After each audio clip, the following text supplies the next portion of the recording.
सबसे बड़ी बात है कि जो मुख्यमंत्री जी महोदय जो हैं वो रिलायबल आदमी नहीं है।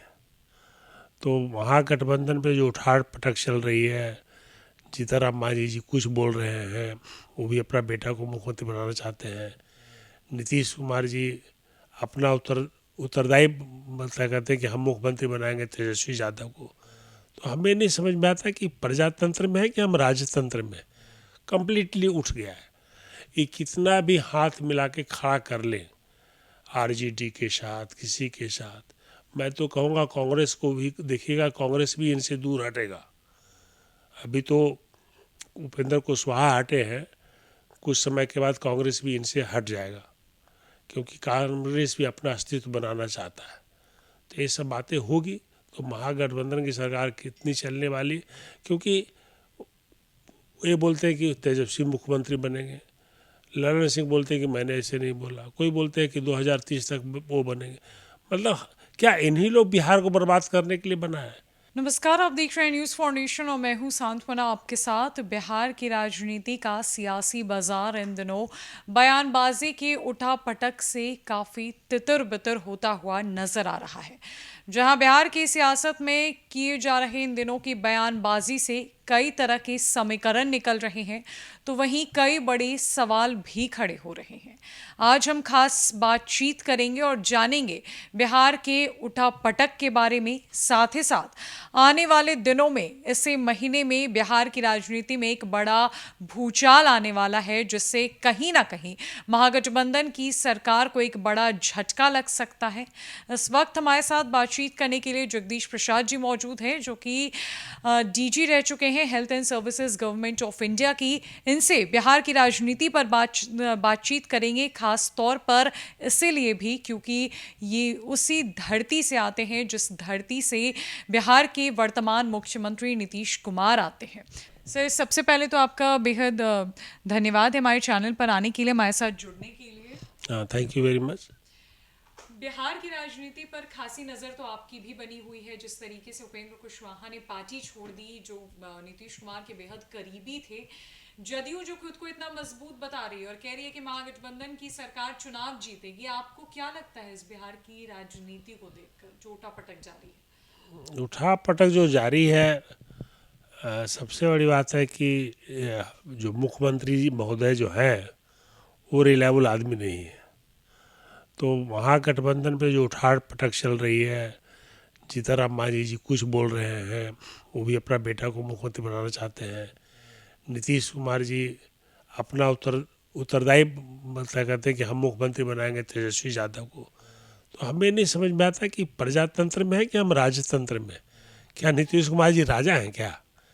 मतलब उनको ये नहीं मालूम, इतना भी अगर नहीं समझ पाते पढ़ लिख करके, कि भाई आप इलेक्शन लड़े, इलेक्शन में आप थर्ड पार्टी रहे, आप बिहार के मुख्यमंत्री थे, तो आपको जनता ने रिजेक्ट किया।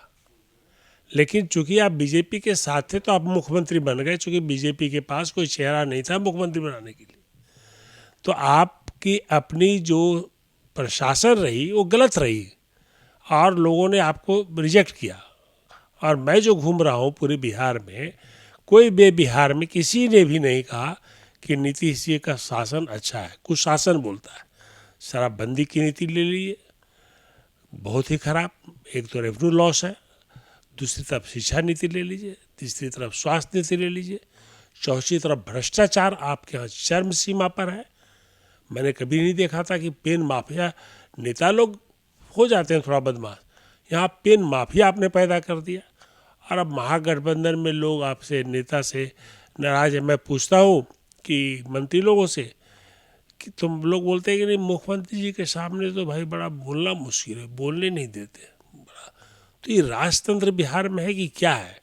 मतलब हमें नहीं समझ में आता कि किस तरह की ये पॉलिटिक्स यहाँ पर चल रही है। वजह है कि नीतीश कुमार के इस बिहेवियर की वजह से लोगों ने छोड़कर जा रहे हैं। आज उपेंद्र कुशवाहा ने साथ छोड़ दिया, जदयू टूटने की कगार पर है, जिस तरह की वर्तमान स्थिति देखने को मिल रही है।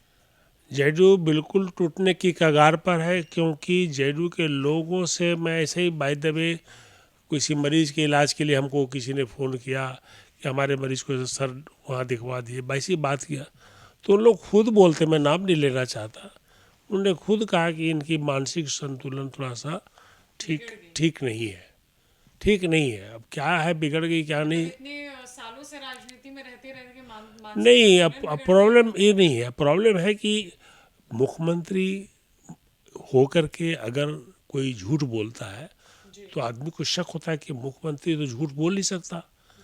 तो इसका मतलब कि मुख्यमंत्री जी का याददाश्त खो गया है, या ये मुख्यमंत्री जी अपने सत्ता के नशे में है या किसी और नशे में है, ये कहना बड़ा मुश्किल है।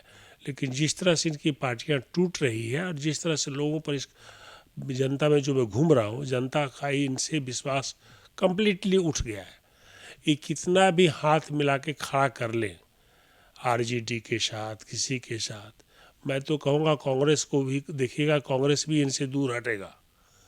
अभी तो उपेंद्र कुशवाहा हटे हैं, कुछ समय के बाद कांग्रेस भी इनसे हट जाएगा, क्योंकि कांग्रेस भी अपना अस्तित्व बनाना चाहता है। तो ये सब बातें होगी तो महागठबंधन की सरकार कितनी चलने वाली, क्योंकि ये बोलते हैं कि तेजस्वी मुख्यमंत्री बनेंगे, ललन सिंह बोलते हैं कि मैंने ऐसे नहीं बोला, कोई बोलते हैं कि 2030 तक वो बनेंगे। मतलब क्या इन्हीं लोग बिहार को बर्बाद करने के लिए बना है? तो यही सोच करके हमने सोचा है कि भाई बिहार 33 साल तक इन लोगों से थक चुका है। इन्होंने भ्रष्टाचार को चरम सीमा पर, किडनैपिंग, लॉ एंड ऑर्डर बिल्कुल ख़त्म कर दिया है, शिक्षा को तो बिल्कुल बर्बाद कर दिया है, रेवेन्यू लॉस हुआ, शराब नीति पर इतने लोग हल्ला कर रहे हैं। मैं कहता हूँ 15 एमएलए रिजाइन कर देना, सरकार गिर जाएगी, शराब नीति बंद हो जाएगा।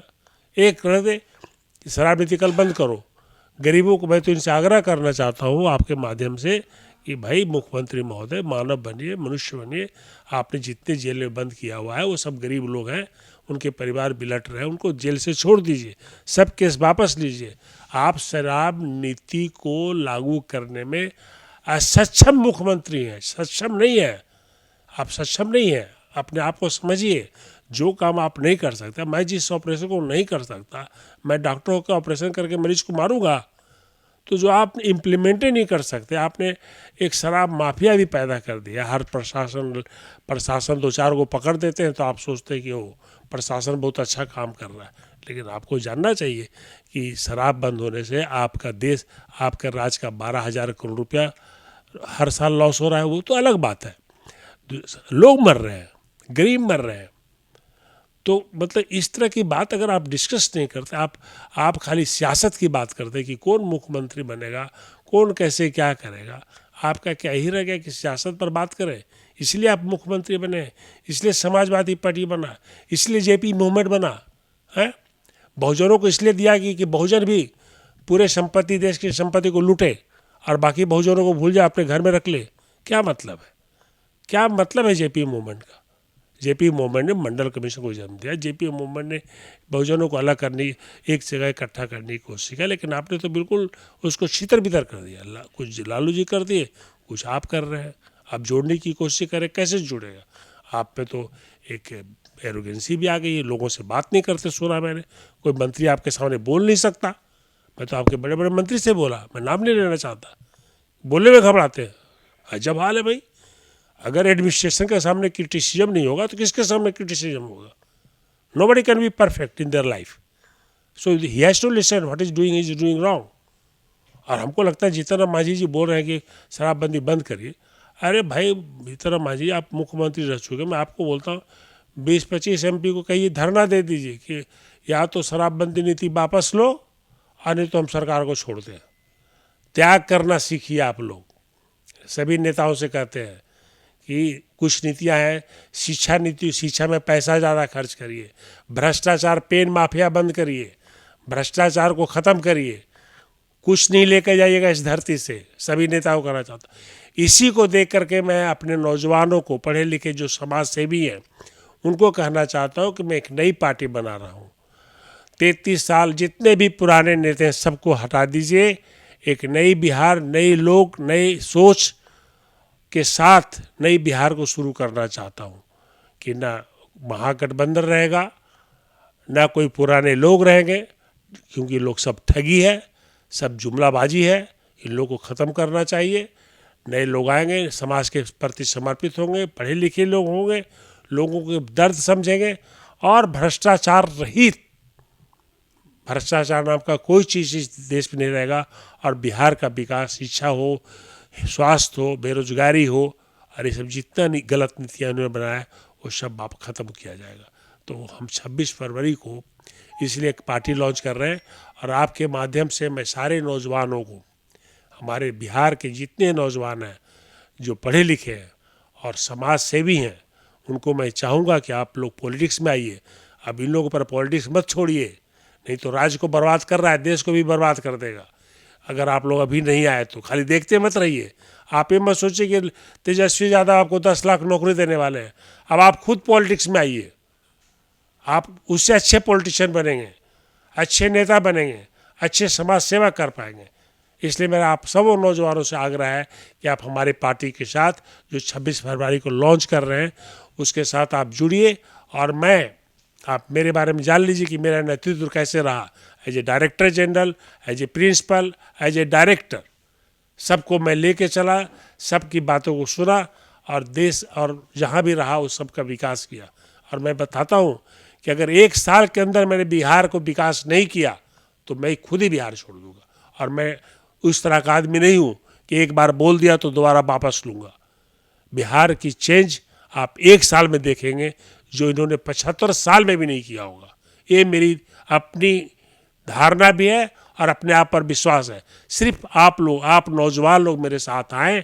मैं चाहता हूँ कि नए नौजवान हमारे पार्टी में, नए लोग आएँ जो किसी भी पॉलिटिकल पार्टी से अभी तक जुड़े हुए नहीं हैं। वैसे लोगों की ज़रूरत है और जो समाज के प्रति समर्पित हो, यही मैं कहना चाहता हूँ। ठीक है सर, बिहार के लोगों को ज़रूरत है शिक्षा की, शिक्षित लोगों की, और ऐसे में जगदीश प्रसाद जी की तरफ से एक बड़ी पहल होने जा रही है, एक बड़ा आगाज होने जा रहा है बिहार की धरती पर, बिहार की राजनीति पर, जहां चेंज फॉर बिहार की कोशिश की जाएगी। और इन्होंने साफ कह दिया है कि 1 साल में बिहार की तस्वीर और तकदीर ये बदल कर रख देंगे। और अगर ऐसा नहीं हुआ तो ये खुद बैकफुट पर आ जाएंगे, क्योंकि बिहार की जो भी वर्तमान हालत है उस पर किसी ना किसी को आगे आने की बेहद ज़रूरत है। और इसी कड़ी में इनके तरफ से एक नई पार्टी की शुरुआत होने जा रही है बिहार की राजनीति में, जिस पार्टी को लॉन्च किया जाएगा आगामी 26 फरवरी को। हालांकि इनके पार्टी का नाम क्या होगा इसका खुलासा भी जल्द किया जाएगा। फिलहाल के लिए इस खबर में इतना ही। नमस्कार।